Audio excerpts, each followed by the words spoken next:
Hi guys, ito na yung part 3 ng aking paglilinis sa bahay. So, magawalis na tayo.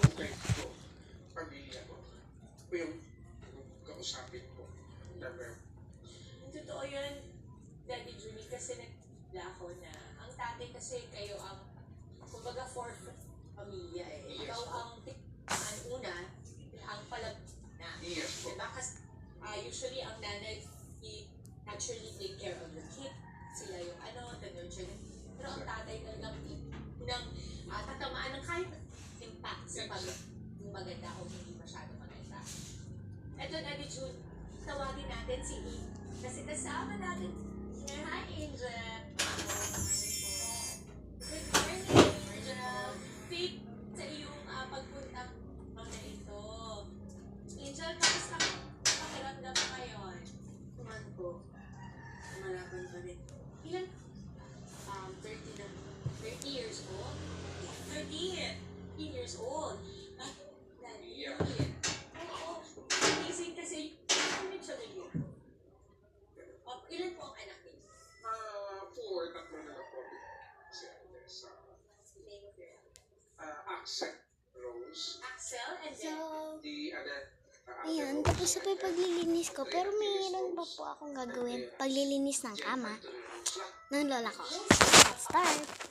bakit hindi asawa? This is the kama niya. Mamaya.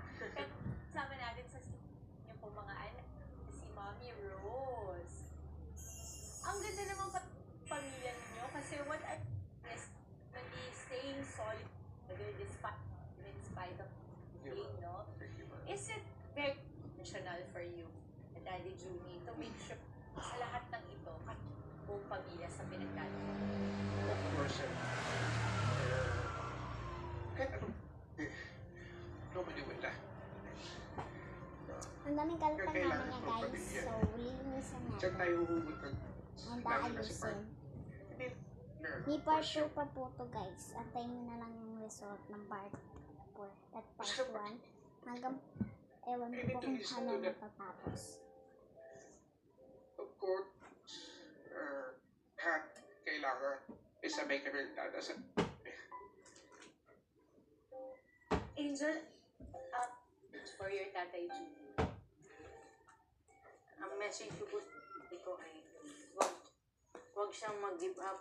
Antayin nyo na lang po sa antayin nyo na lang po sa part 4 niya natin. Part sarili 4. niyang time.